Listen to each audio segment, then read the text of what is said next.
Assalamualaikum warahmatullahi wabarakatuh. Bapak-bapak, ibu-ibu, rekan remaja, kaum muslimin dan muslimat dimanapun Anda berada.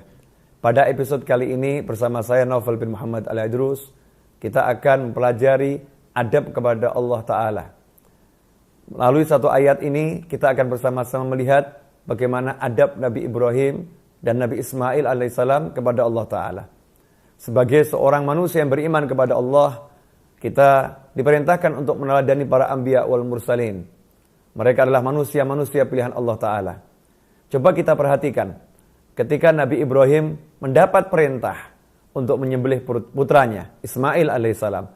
Dan ketika Nabi Ismail diberitahu oleh ayahnya, bahwasannya ayahnya mendapatkan perintah untuk menyembelih dirinya. Maka apa yang diucapkan Nabi Ibrahim dan apa yang diucapkan oleh Nabi Ismail alaihissalam? Allah mewahyukan dalam surat As-Saffat ayat 102. Falamma balagha ma'ahu sa'ya qala ya bunayya inni ara fil manami anni azbahuka fanzur madza tara.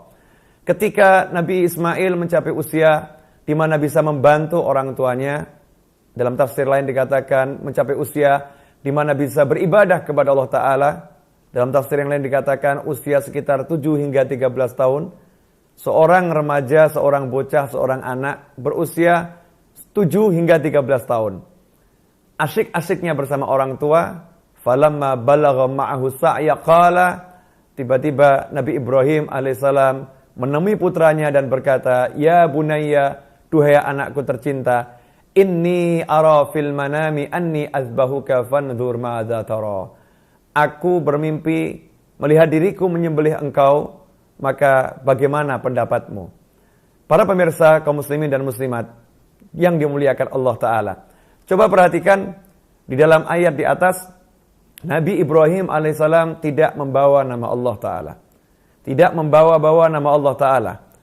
Padahal kalau beliau menyampaikan apa yang disampaikan dengan bawa nama Allah, semisal, wahai nak, ini bapak cinta sama kamu, bapak sayang sama kamu.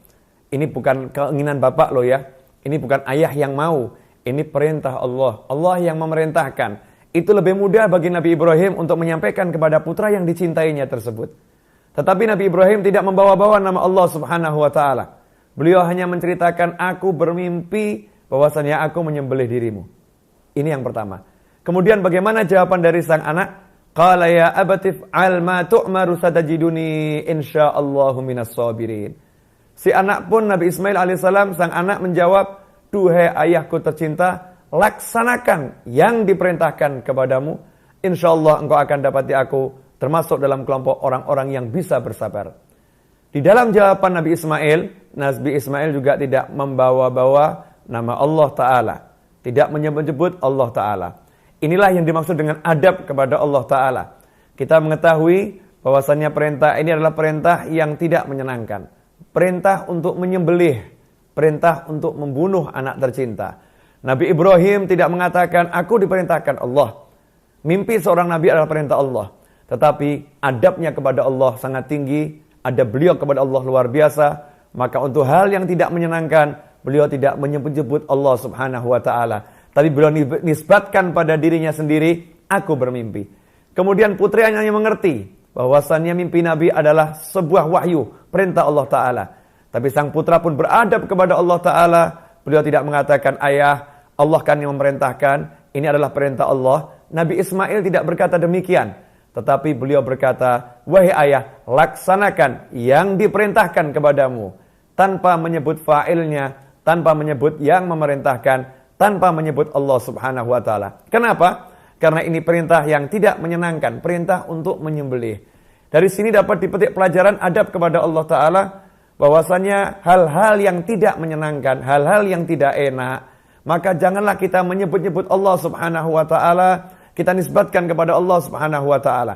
Sebaliknya, hal-hal yang menyenangkan, wa amma bi ni'mati rabbika fahaddits, terhadap nikmat-nikmat Tuhanmu, maka sebut-sebutkanlah. Tapi apa yang terjadi dengan kita di hari-hari ini, wahai saudara-saudaraku yang dimuliakan Allah, terhadap nikmat-nikmat Allah, kita sering tidak menyebut-nyebutnya. Kita tidak mengatakan, alhamdulillah, aku mendapat nikmat dari Allah. Alhamdulillah, aku mendapat karunia dari Allah. Sedangkan ketika sedikit kita mendapatkan sesuatu yang tidak menyenangkan, seringkali terlontar dalam lidah kita, lisan kita, baru saja saya diuji oleh Allah kehilangan motor. Baru saja saya diuji oleh Allah Ta'ala tertabrak. Na'udzubillah min dzalik. Baru saja saya diuji oleh Allah, diuji oleh Allah, diuji oleh Allah. Memang benar ujian itu dari Allah. Tetapi alangkah indahnya jika kita beradab kepada Allah Ta'ala. Cukup kita katakan, motor saya hilang, saya tertabrak. Semoga Allah memberikan saya ganti yang lebih baik. Semoga Allah menyelamatkan saya. Semoga Allah memberi saya kesehatan. Semua yang baik-baik sebutkan itu dari Allah Ta'ala. Sementara hal yang tidak menyenangkan, meskipun pada hakikatnya Allah yang mengizinkan, Allah yang menakdirkan, tapi jangan bawa-bawa nama Allah Subhanahu wa Ta'ala sebagai bentuk sopan santun adab kita kepada Allah Subhanahu wa Ta'ala.